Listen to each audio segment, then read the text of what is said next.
Good morning, students. I am Professor N.V.S.N. Sharma. In today's class, we are going to discuss a variant of a standard radar which is used to continuously observe the locations of an incoming target, that is a tracking radar. So, in this class, we shall see what is the basic operating principle of a tracking radar, what are the types of radars available, what are the techniques used to improve the target detection, and some examples of tracking radars. Before we go into the details, first let us enumerate the functions that can be done using a radar.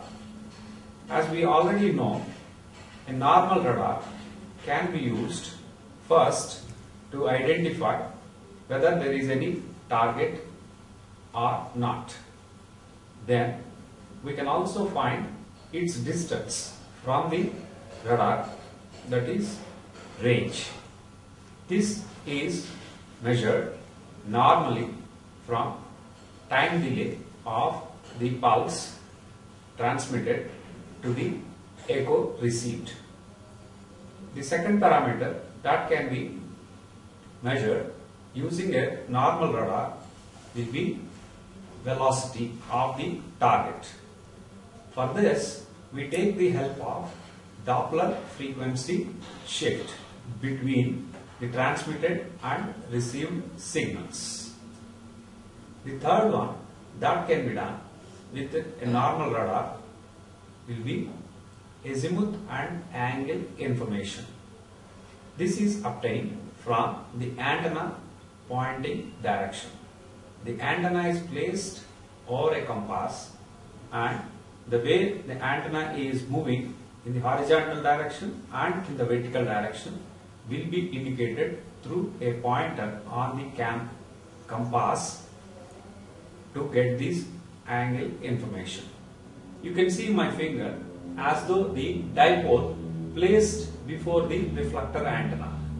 If this has to be rotated, you can rotate this in a circular manner, keeping the vertical polarization like this.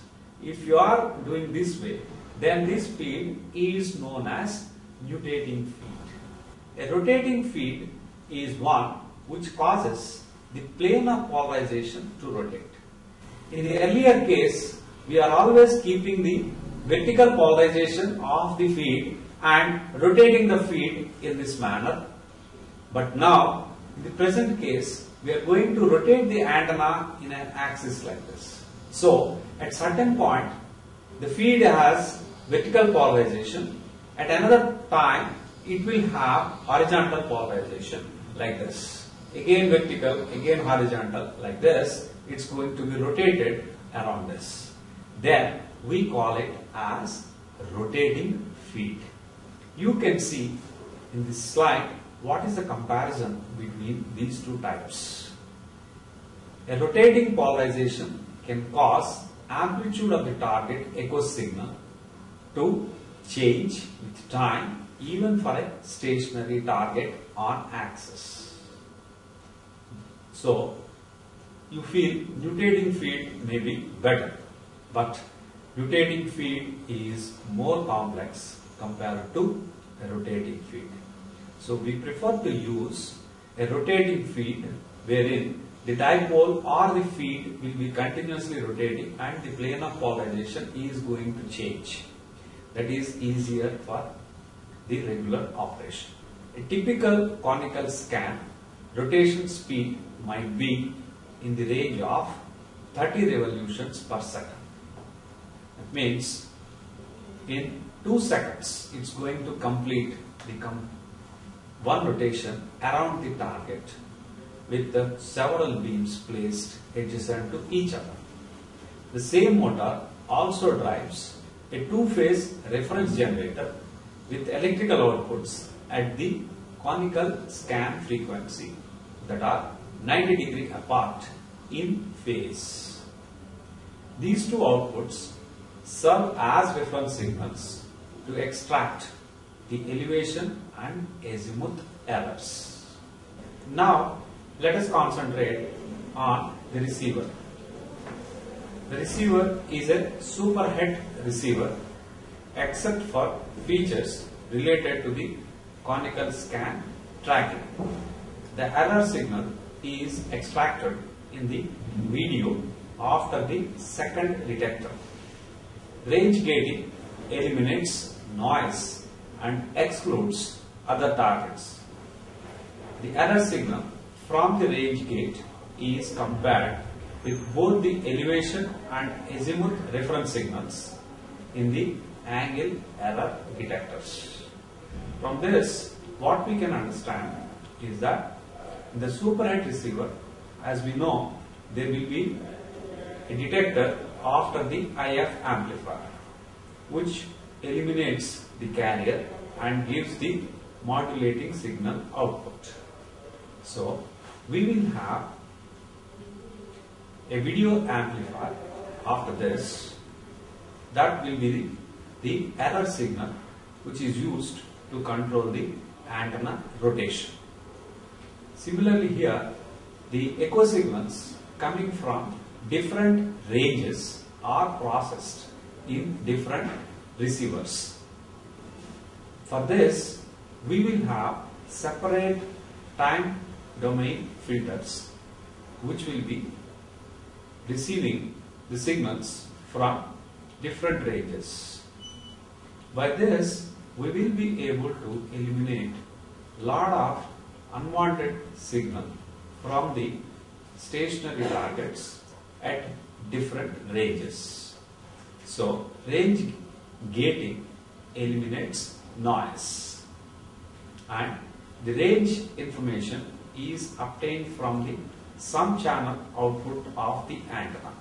These can be used as a reference so that azimuth and elevation angle informations can be obtained by comparing the received signals from the sum signal in the error detectors. Let us understand some operational aspects. The angle error outputs are amplified and used to drive the antenna elevation and azimuth servo motors.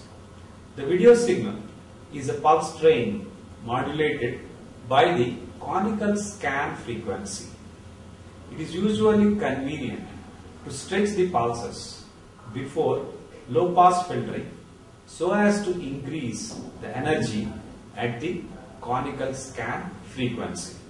To perform analog to digital conversion, pulse stretching is accomplished by sample and hold circuits conventionally. The same technique is being used here also. The PRF must be sufficiently large compared to conical scan frequency for proper filtering and avoiding inaccuracy of the angle measurement. The PRF must be at least 4 times of conical scan frequency, but normally we go with 10 times the value. We normally go with AGC, that is automatic gain control.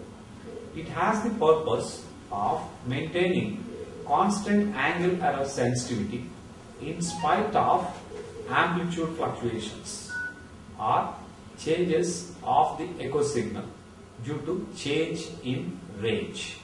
That means the output of the AGC is going to be a constant signal even though there are variations in the input. AGC is a negative current supplied to the amplifier to adjust the gain so that the input fluctuations are absorbed by the variations of the gain of the amplifier, and hence the output will have uniform value. In that sense, AGC can be considered as an amplitude equalizer. AGC is also important for avoiding saturation by large signals, which could cause the loss of the scanning modulation and the accompanying error signal. Here, the AGC will provide a very low gain to the amplifier, and thereby the output is within the saturation limits, and thereby still with large input you will be able to track the targets properly. The practical point here is the gain of the AGC loop at the conical scan frequency should be low so that error signal will not be suppressed by the AGC section. Only the unwanted signal is not amplified much. Here you can see how conical scan will have the output signal if the beam axis and the target axis are same. All target returns have the same amplitude under this condition, and there will be zero error signal. If that is the case, the antenna direction should not be changed, and here we say no action is required. In such a case, you can see the return pulses in the graph shown. A practical conical scan is shown here. As the antenna is rotated, you can see a large amount of signal at certain angular locations and reasonably small ones at other locations. The adjoining graph indicates these variations. Because of the rotation of the squinted beam and the target's offset from the rotation axis, the amplitude of the echo signal will be modulated at a frequency equal to the beam rotation frequency. The amplitude of the modulation depends on angular distance between the target direction and the rotation axis. The location of the target in two angle coordinates determines the phase of the conical scan modulation relative to conical scan beam rotation. This scan modulation is extracted from the echo signal and applied to a servo control to position antenna axis on target. So, we require two servos. When the antenna is on target, the conical scan modulation is of zero amplitude. So, here we will have a comparison between sequential lobing and conical scan in terms of their disadvantages. In the case of sequential lobing, angle accuracy can be no better than the size of the antenna beam width.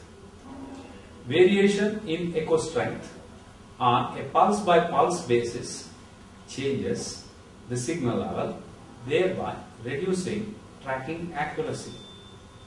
The antenna gain is less than the peak gain in beam axis direction, reducing maximum range that can be measured. The disadvantages of conical scan are as follows. 1. The antenna scan rate is limited by the scanning mechanism, whether it is mechanical or electronic.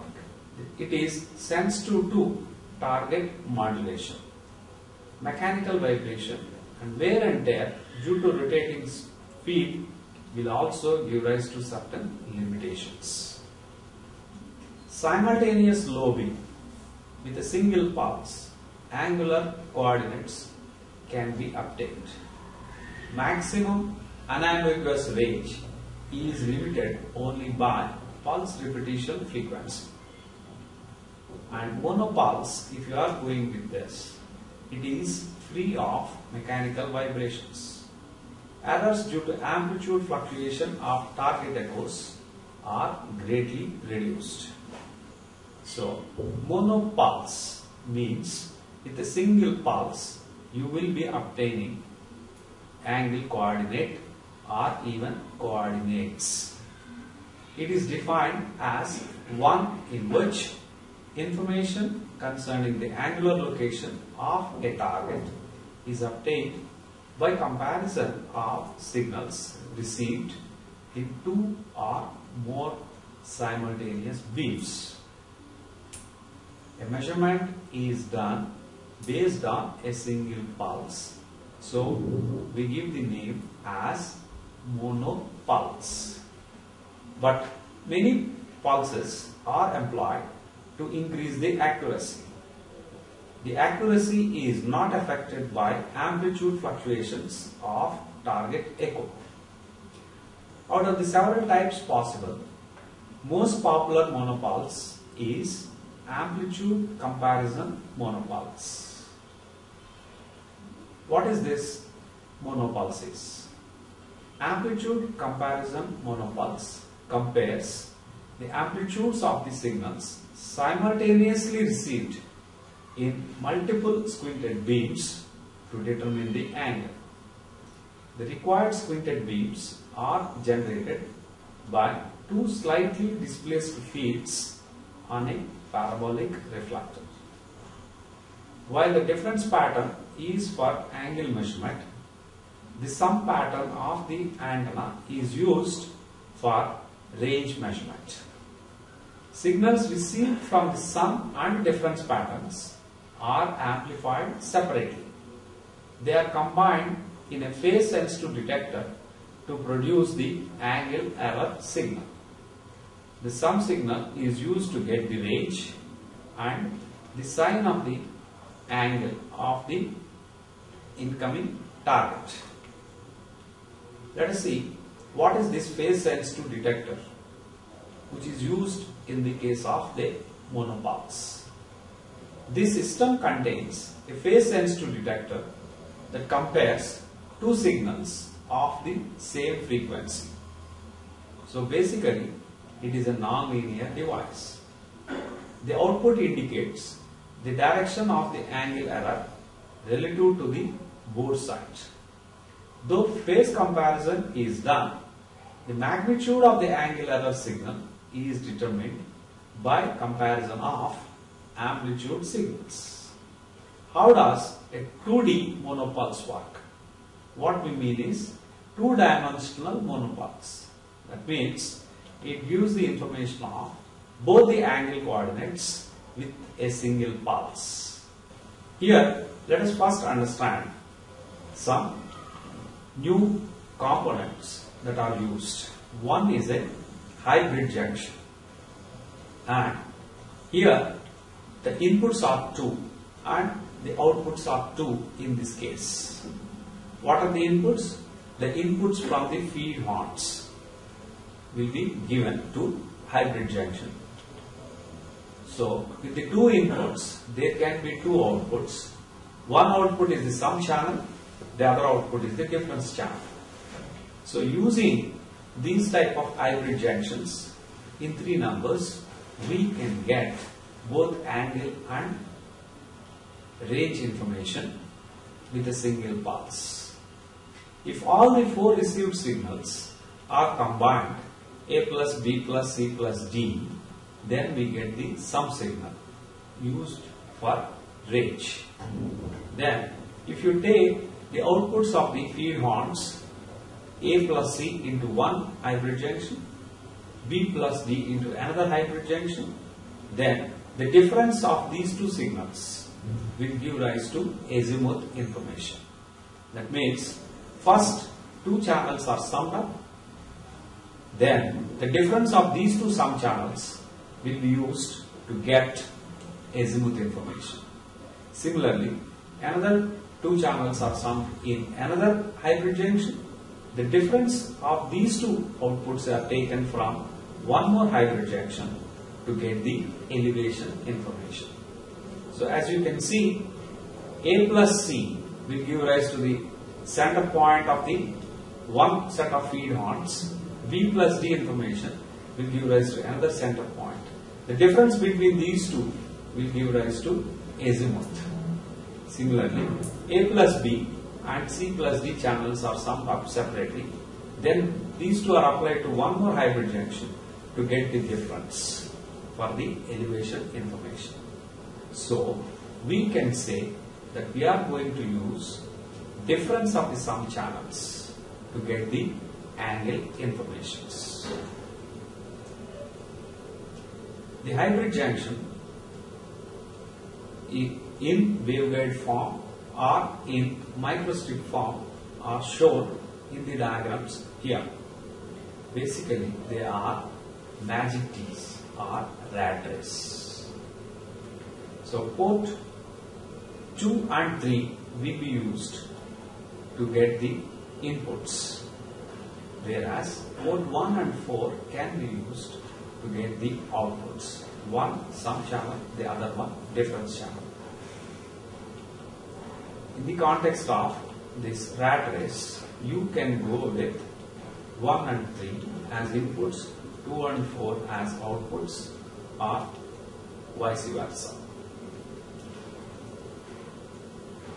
A complete block diagram of a monopulse to be used for two angle coordinates is shown in this slide. The antenna outputs are given to three different hybrids. One is for sum channel output, another one is for elevation, the third one is for azimuth. All of them are separately processed, and the azimuth and elevation error signals are given to servo motors to adjust the antenna location properly, and the range information is obtained from the sum channel. What are the precautions in this case?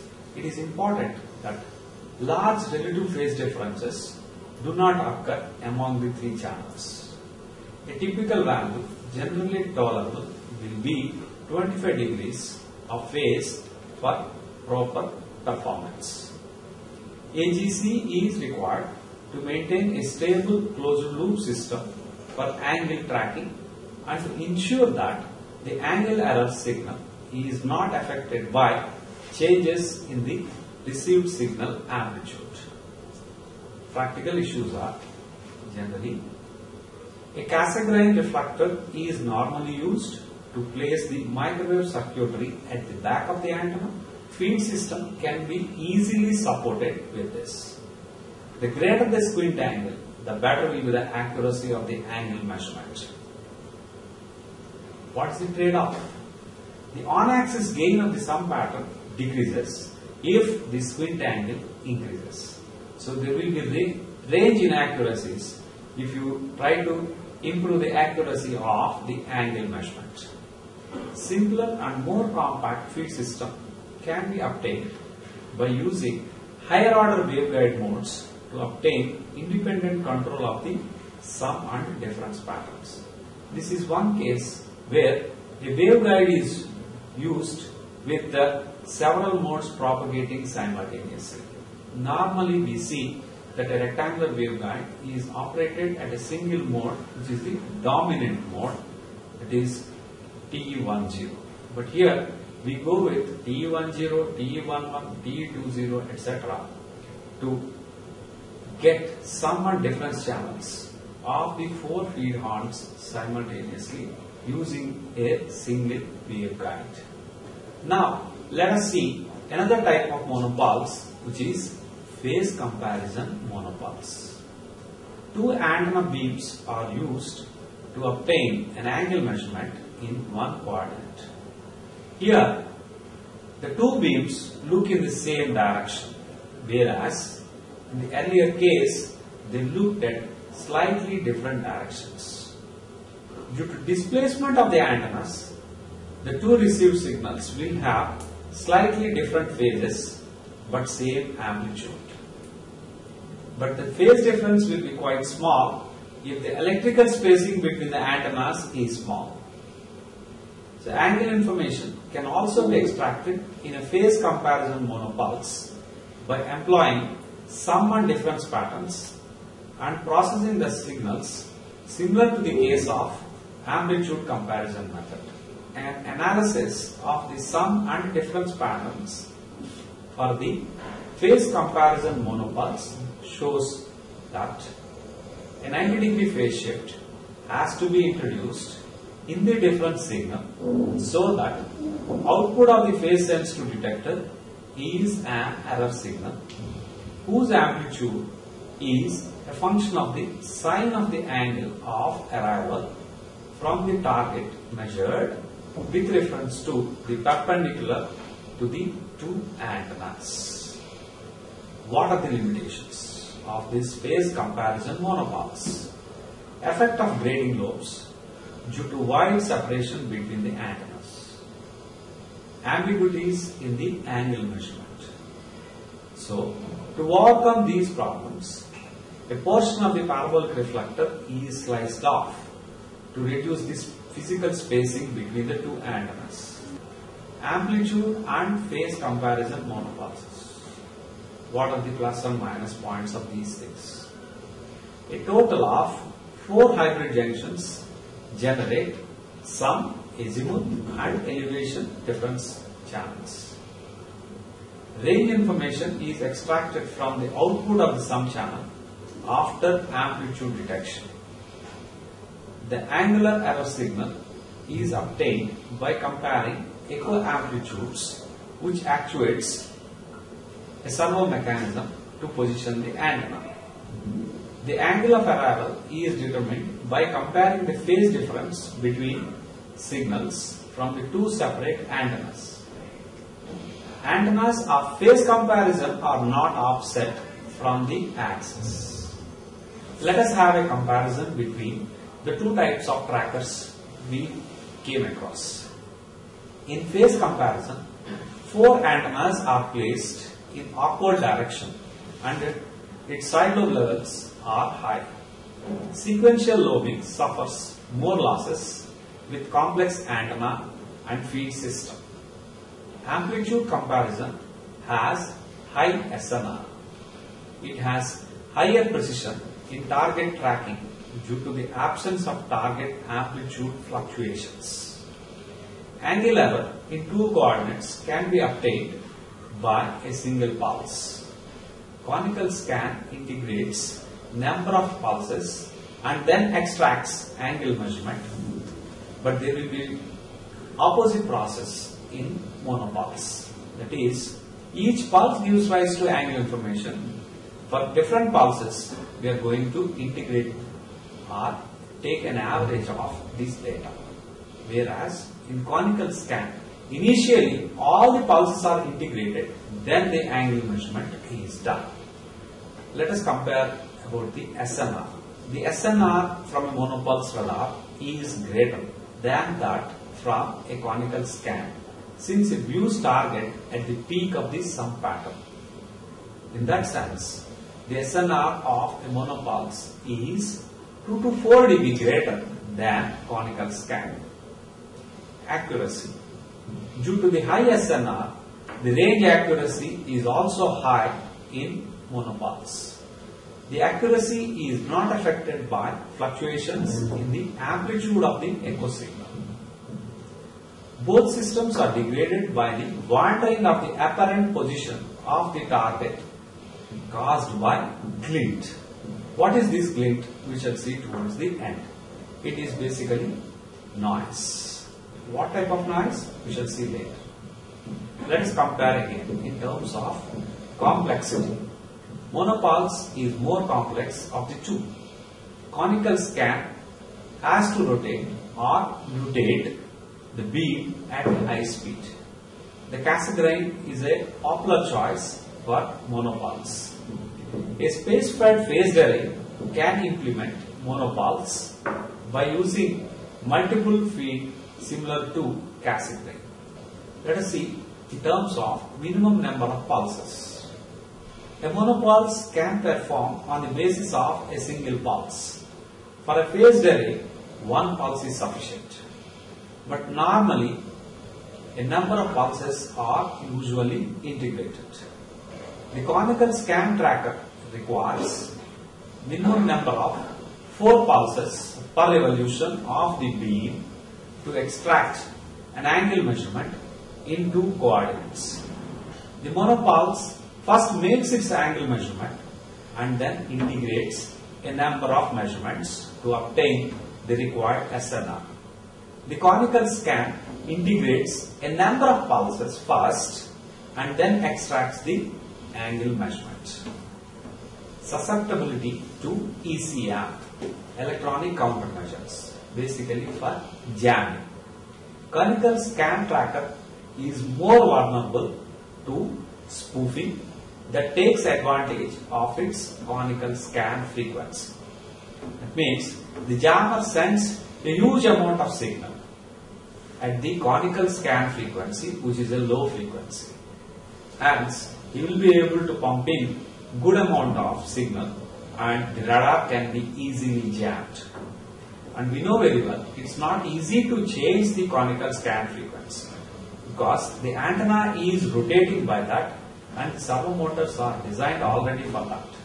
Hence, it is very difficult to avoid jamming in case of conical scan. It can also suffer from deliberate amplitude fluctuations. A well-designed monopulse is hard to deceive. The application. Monopulse trackers should be used when good angle accuracy is needed. When high performance tracking is not necessary, the conical scan tracker might be used for its low cost.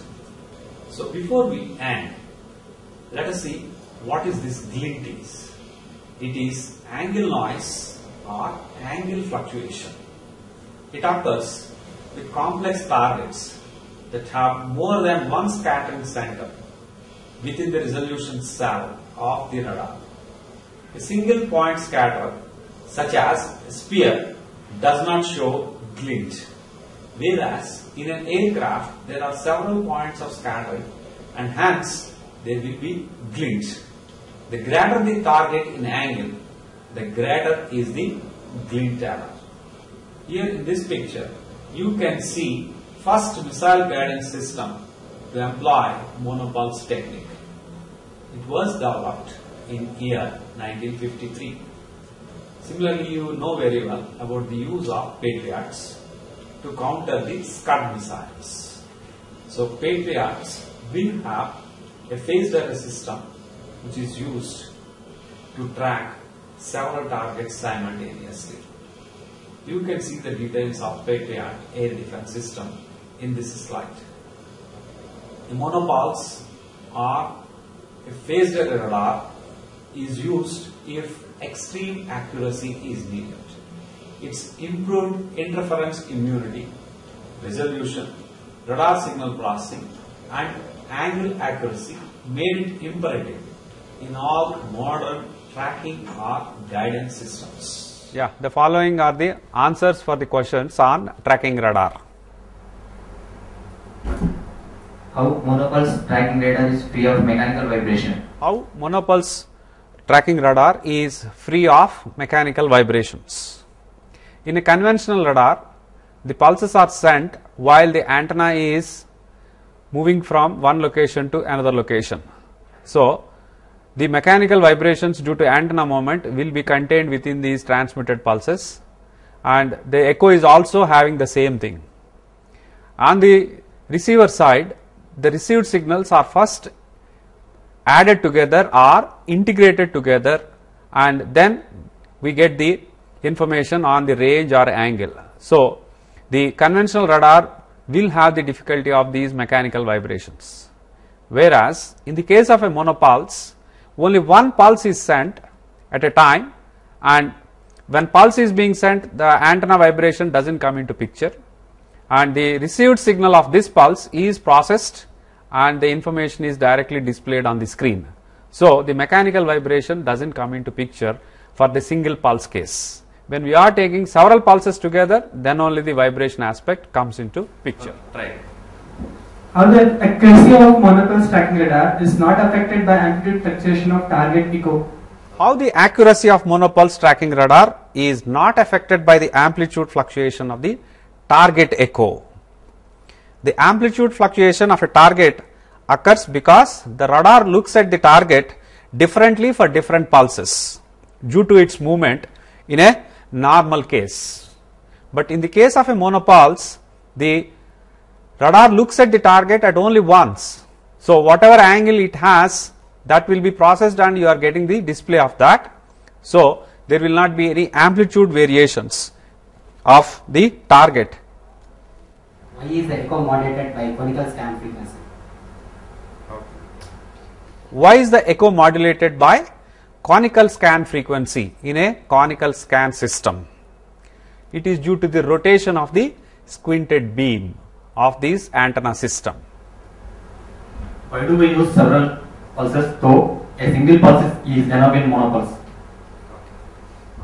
Why do we use several pulses though single pulse is sufficient in case of a monopole? Yes, by the design a single pulse is sufficient to get the information on the range as well as azimuth angle or elevation angle or both depending on the capability of the monopulse. That is how the name has been given as monopulse. But with one pulse whatever data we get will not be very accurate. So, to get more accuracy of our information we normally send 3 or 4 pulses towards the target at a time and try to process the signals after the data is established. Why do we need AGC in a monopulse system? That's it. Why do we need AGC in a monopulse? AGC is always required to stabilize the receiver chain. So, here also we use the AGC to have a stability of the receiver closed loop feedback system. This is very much useful for the angle tracking and to ensure that the angle error signal is not affected by changes of the received signal amplitude. Thank you.